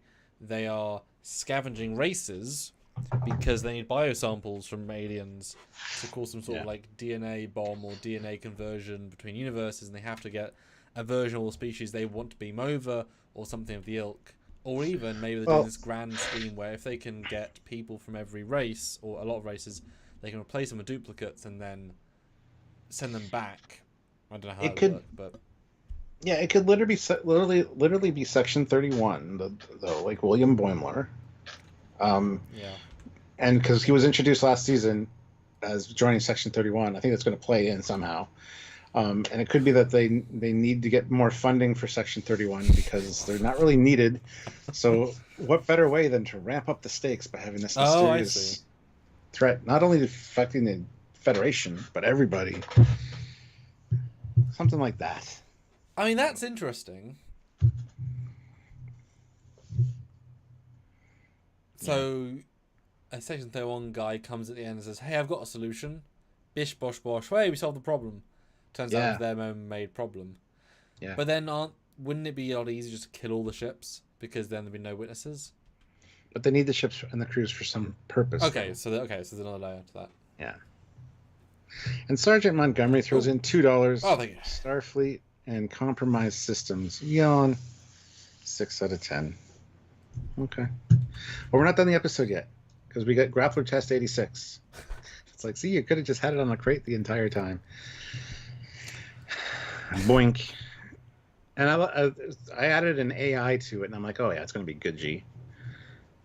And I think this ship and the Grappler is going to be something that saves the day in the last episode. They're going to use this shuttle and the Grappler to grab this other alien mystery ship or something, and it's going to be Badgey that is in control of the Grappler, like the targeting system. It's one of those things. You introduce the gun in the first act, you got to use it in the third act, kind of thing. That's what I think. I could be wrong, but because we've already seen the shuttle helpful. It's been helpful before. Yeah, and there was going to be a reversal on the first season where shuttle was used to kill Badgy, and then not really, but yes. And then it's like he gets zapped. Hi guys. See, it's Badgy. That is the giant problem with the mystery subplots, which is there's not enough clues to guess where we're going. Which is a problem in the sense of, well, there's no winner in the you done it, right? It could be anybody. We called this twist out yonks ago about the destruction level, but they clearly visually showed destroyed. Clearly. Especially in the first episode where the bird of prey got destroyed. Was that the first one? Yes, bird of prey. There was a Klingon captain's chair, which means they had to make a custom captain's chair Klingon just to put in the wreckage. Because if you look, now I'm extrapolating, but if you look at the Binar ship, there's no holes. There's no damage. That implies that all of them have no damage, which means they're not causing damage. Every bit of wreckage is custom. And you definitely, I mean, how many times in TNG has Geordi, Worf, and Data been engineering, scanning wreckage during the cargo bay, and there's particle traces. So you can't just, before you leave, beam the chair into space because there'll be no particle traces, right? You need to do something with them to show damage. It's a lot of effort. Section 31 is interesting, but wouldn't that be, and not to repeat Trek, but wouldn't that just be season 3 again by having evil Starfleet? Like don't do that again, right? Surely. I agree. Okay. Just trying to. I just think that Section 31 boiler is going to come back at some point. Like they didn't introduce that just to say. I don't think this season though. I think that they tend to push things out at least one season. It might be. That might be the case. But I'm just saying it might tie into this. Or what if they cliffhanger the season with actually a cliffhanger, and he appears at the end of the season saying, "I can help." Yeah, that'd be a nice twist. Yep. Because they have had season 2 and 3 were cliffhangers, I think. The mum getting whatevered, and then something else happened. So the mum getting arrested. Yes. Yeah. What was last season's cliffhanger? It was only this. The Badgy, the Rutherford implant. Yes, being right. being. Oh yes. Well, that was the post credit, but yeah, that was sort of the hook, wasn't it? Yeah. Yes. Well, I'm sure we'll do live on this. This is a good. Yes. Good. What could be, but at least we know something. It's just reverses expectations again. Which episode that it might not be the best ideas in the world, but you could not predicted this level of twist, right? Yeah. Or it's going to be that, because they said they have to get this information to Starfleet. So it's going to be like the information that the Betazoid intelligence agency gave them, as well as this information. It's going to be maybe turned into Section 31, and Section 31 is going to show up to like have the solution, and it'd be William Boimler. Yeah, well, exactly. Yeah. But I think I've got to the point where we now know something. Either next week you commit to the storyline and make it a 3-parter, or like part of the story. I don't want to see 3 episodics. I want to see 3 that deal with this problem and make it more epic. Don't string us out one more time. I think you might get 2 at the most. I know, 3 is an ask for sure. But things you can lead into this last 2 with, because you can have an A plot with them doing a mission, but the other alien ship is doing something finally. Or, as you said, you have the briefing with the crew about the event, and then it leads into the end, which is a cliffhanger for the last 2. I just feel like it's so big a plot. They haven't done a season-wide arc like this before. They have to commit more fully. Yeah. I'm standing on that belief. Yeah. Well, Mark Lawrence throws in $5 and says, "Don't forget the one Ferengi that was expecting the unknown aliens." That's true. True. So he got nicked instead. Yes. Maybe he's the leader of this whole plan. I don't think so. He seemed very shocked at what was happening. I mean, that's the other problem, right? This is a part of the Whodunit franchise, because this is ostensibly a Whodunit. If you introduce a random alien race you've never seen before, it doesn't feel like anything, right? Luckily, Trek and Lower Decks, they can bring back a race from DS9. It'll feel like a Whodunit. Wow! But they weren't set up at all. Doesn't matter, they were 12 years ago in DS, right? That you get that feeling. Yeah. But or is it going to be someone we've already seen? That's why we thought Pina Hamper or all these AIs could do something and be part of the plot, but they're not. Boy makes sense, but it's almost too much, too soon. Packard's, I like Rumdar. Smart Rumdar, I'll get behind.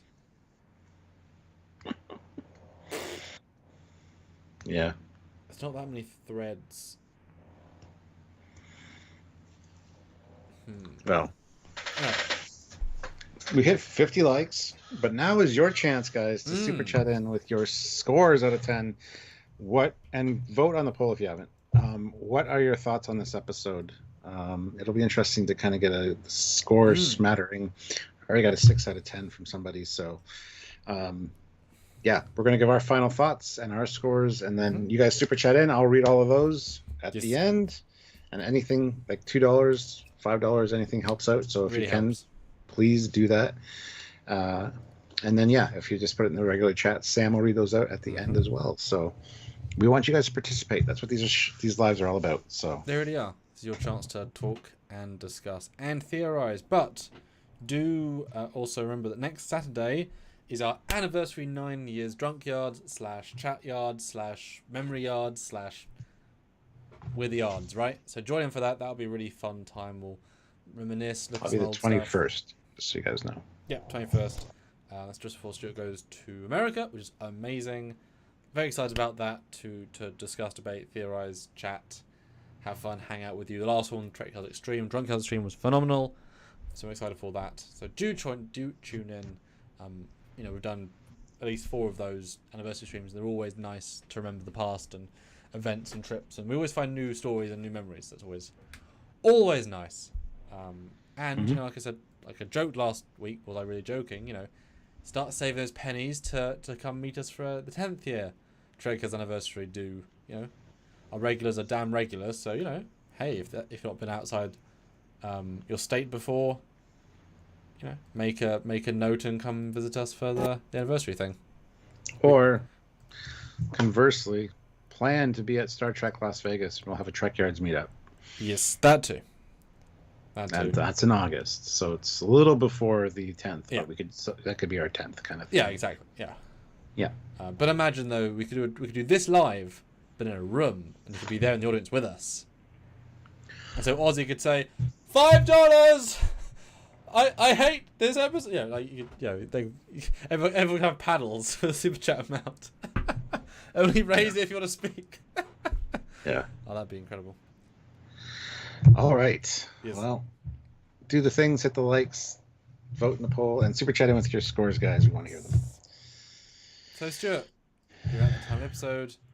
How do you feel for this episode, and has our discussion changed your thought process even a little bit? I would love to know. I don't think the discussion's changed anything. I've seen this 3 times now, and I thoroughly enjoyed it each time. Even the first time, I thought it was really nicely paced. I loved the mix-up, like not the mix-up, but the mismatch of the partnering. Like you had Boimler with Tendi, which was great, and they're doing their own thing, and Mariner saving Rutherford or trying to, and then finding herself a little out of her depth. A hologram. Yeah, or trying to. So the team ups were good, I thought, and having, of course, Jeffrey Combs back as Agamus and Peanut Really Hamper. good. Yeah, really good. Like three super villains in one episode kind of thing that weren't very villainy, except for one that was insanely crazy. And I think Badgey's evolution was interesting as well. I don't know if that'll come back at some point. Like Badgey's gonna just snap in like a Q and like save the day or something. I could see that being a possibility, but I don't know. We'll have to see. So there was a lot of fun stuff here, and I love that Boimler wasn't out of his depth. He wasn't being duped by Agamus. He was still one step ahead of Agamus the entire time. Seemed a little cold and callous during the occupation of that planet, but at the same time, I think it worked fairly well. I love that Tendi was having fun with the sand, and it's like, I can get us out of this anytime you say so. It's like, yeah, we got to get this information though. So it was kind of great seeing them more experienced and a little bit more not as clueless, if you will, except for Mariner. Mariner was again kind of not. Mariner's come a long way. She has to do everything, and this one she was relying on, Goodgy and Rutherford. She wasn't jumping in and really trying to be the most important person in the room. So that was fine. Also, seeing all the ships like Deep Space Nine and the Vancouver again, stuff like that was really fantastic. Ships like DS9. And all the space stations was a nice touch to put at the end there. Just to see them means a lot to me. And I love seeing the Cerritos getting its ass kicked. It's kind of like a theme. It definitely gets the shit kicked out of it every season. So I just had fun during this episode. I don't know. I think it was one of my favorite of this season. Not the best, but definitely up there for me. And many rewatches later, I was still finding it very enjoyable. So,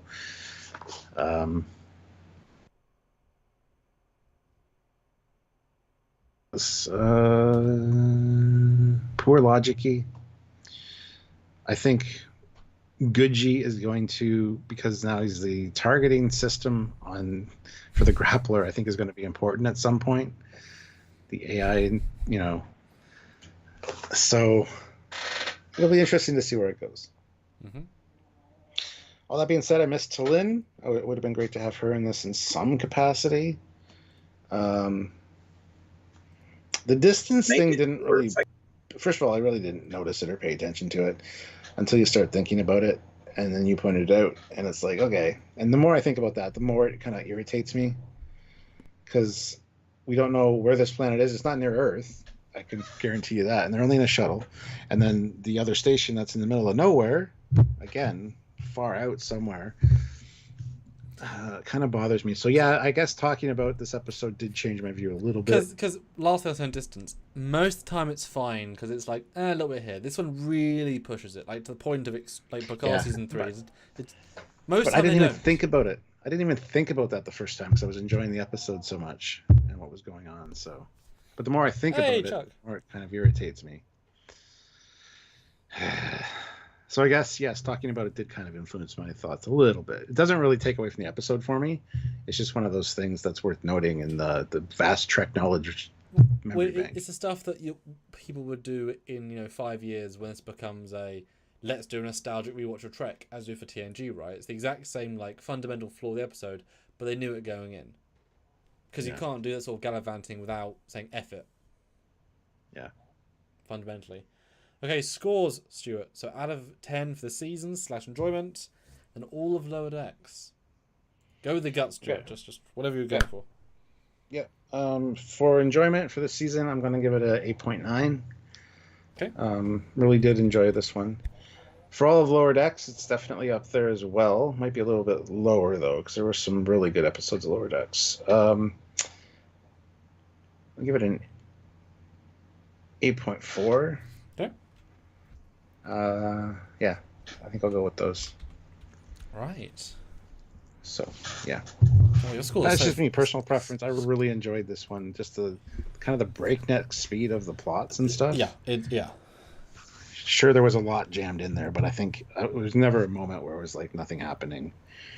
So, Except when they were on a beach looking at sand, but it was emotionally not happening. But then you get Tendy doing like the well, like, yeah. so So I mean, excited, like nothing happens. Cute little moments. Yeah, but stuff happens. Yeah. Yeah. Yeah, guys, put in your score as well. So my final thoughts. I think, as I said previously, it's so dense that talking through it let me bring out the things that I saw but didn't know what I'd seen. Because my brain sees all this stuff, right? And talking through it, I now know why I had concerns / confusion. Because it is so dense. There is so many elements to it.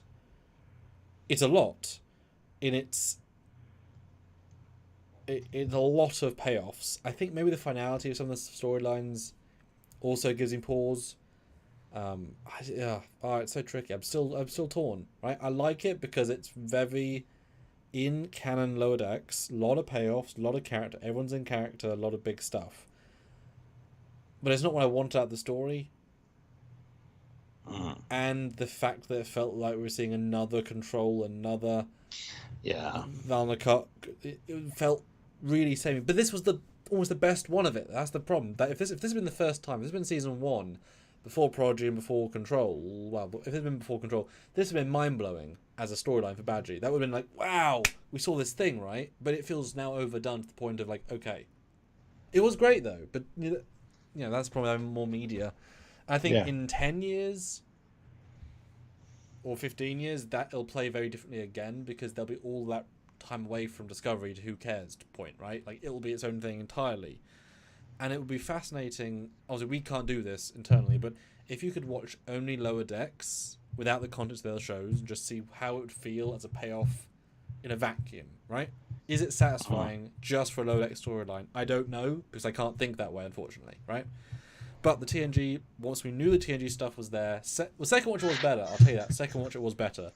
So I had different expectations, and the ending worked better second time. Boimler, I think, still feels really left out. He could have done a bit more actively, but you want to give the two leads, Agamus and Peanut Hamper, more to do, and Badgy, the 3 Badgies. Like, maybe if they just halved the story and have 2 of the AIs in one episode, 2 in another, would have been better for me, less jam-packed. Because each of them are good enough stories by themselves. Surely the Badgy and the Peanut Hamper, they're both full stories. Why are they in one then? Except just to go through them quicker because, well, the things we want to do. Yeah. Like, would you prefer it almost if one episode led into the other, meaning one set of AIs, then next week you'd had a tease at the end of this week saying, next week, there'll be Peanut Hamper. Like, would that have been better? Or 2 AIs in a row would have been too much? I think that would have been too much. Okay. But it could have been done very well as on the flip side of that. Yeah. I'm just expecting more out of the next 3 episodes as a result of them doing this, which is a bit of a problem. Yeah. Yeah, this next one better be great. I do think, isn't normally number 8 a special one, Wage Douche, etc.? I think 8's normally quite a good one. Yeah, I hope there's a movie-styled one again. They've not talked season. about it yet. They haven't. But it would be great, because those I really enjoy. Yeah. Score-wise, yeah. I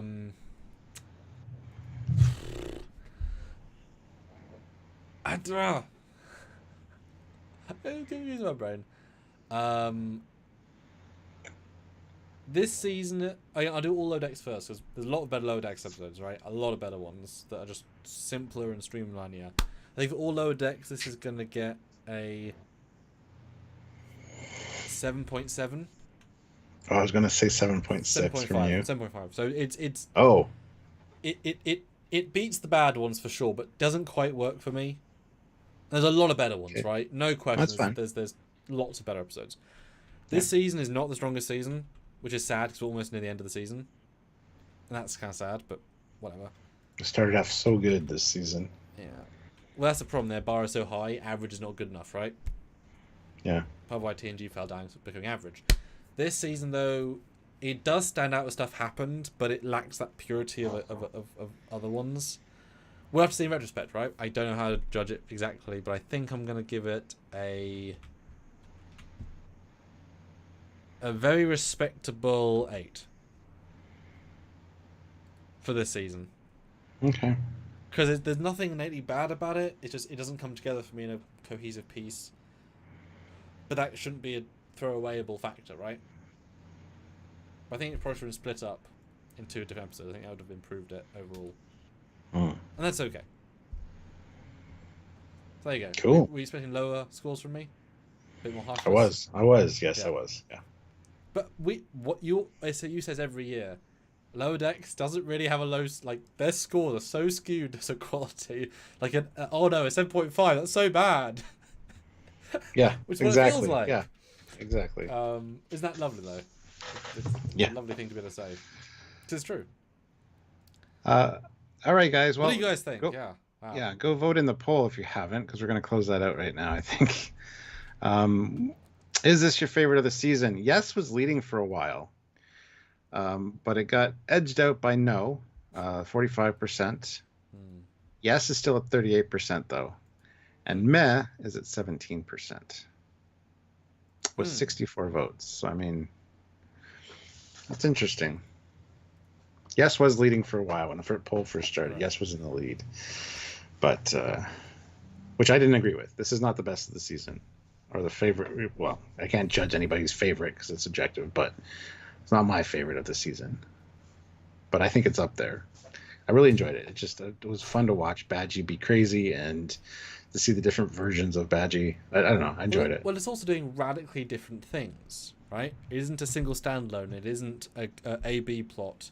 It's like 2 A plots, which are super canon to Lower Decks. Like, you can't not have seen the series to like this episode in the same way. Because you'd be like, oh, we're introducing robots all of a sudden. Like, it's incredibly canon to its own show. Cut you off 1 second. Billy, not yet. We haven't got to those yet. We'll get to them in a second. Yes. It's super chat. But guys, 5 more 5s would be phenomenal. Just saying. Which leads me into the super chat. Right. Billy Grisix throws in $5. Thank you so much. This is my favorite new Trek. It's sad more serious Trekkies are not watching. Makes me worry Mike's prediction of early cancellation is possible. Yeah. That's why we want to encourage everybody to watch the new stuff. Just watch it when it comes out. And yeah, a lot of serious Trekkies, it's animated or it's got a comedic tone to it. It makes fun of Star Trek. Yeah. Don't understand the mindset. Just enjoy it. It's all the references are funny. They're for us. They're for the Trek fans. The tropes, the tropes in Trek, like the wrong amount of pips on. It's sweet corn. My God. Yeah. My God, Jim, sweet corn for lunch. Yeah. The pips. And I don't think it's right to say early cancellation. 6 seasons of any modern television show is fantastic. Let's be honest. They're working on the 5th already, so I don't know about a 6th. Sorry, I meant 5. Yeah, like that's really good for any modern TV show these days. That's not what? So 7 or nothing. Like is 6 early cancellation? Like 2 would be early cancellation. Getting 5 is incredible. We obviously want 7 at least, and I think Mike wants to do more than that, but it's definitely not early cancellation. How do you measure a burrito? What the fuck? In enchiladas. Oh, that's funny. How do you measure a burrito? In enchiladas. Okay, I'll ask it. How do you measure Cerrito? Alexa, how do you measure a Cerritos? From photopoxy.com. Use a flexible tape measure. Okay, say it. Read it. Say what you just said to the audience. Knew what it said. Use a flexible tape measure. Because apparently a Cerritos is a trophy. It's a trophy with like handles and a. Wow, Stuart, we did it. We solved it. Here, I'll take a picture of this. You got to see this. It's quite interesting, actually. Because it did understand me. It did get Cerritos. So yeah, you use a flexible tape measure. That's how you measure the There we go. Cerritos. Question answered. BS File Subjects will be phenomenal, guys. I'll read out non-script scores. Let's see what you all thought. We've got a 9 out of 10 for Chuck, 7 out of 10 for the Stanleys. John Grievous, 7.2. The story had good pacing, but they needed to lay off the alien AI taking over every ship trope. Yeah. 7 out of 10. Aussie, 9.1. Mongo's at 9.3, so higher than me this time. Donnie, 10 out of 10. Always, every track is perfect. Donnie, almost every. Hypno, 8 out of 10. Mark, 7.7. Billy, 10. Absolutely loved it. Goodness. Patrick, 5 out of 10 for all low decks. Gosh. Damn. Average track.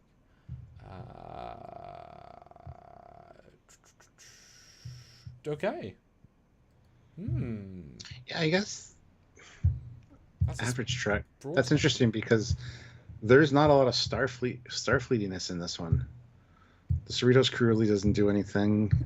Badgy or Boimler and Tendi aren't really doing Starfleety things, honestly.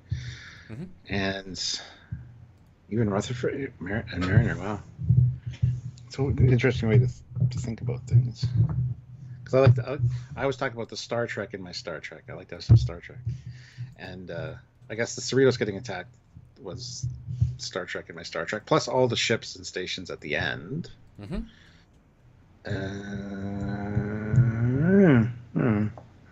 Anyway, sorry. Just went off on a tangent there. My apologies. That's okay. Well, let's end that poll out anyway. And yeah. No super chat scores today. That's disappointing. Oh, really? Oh, damn. Yeah.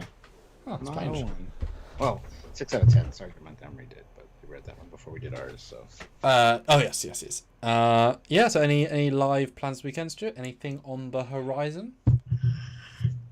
Not really. I'm actually busy this weekend. I'm going to Renaissance Fair on tomorrow. Are you trekking And it? then Are you tricordering? Yeah, probably will.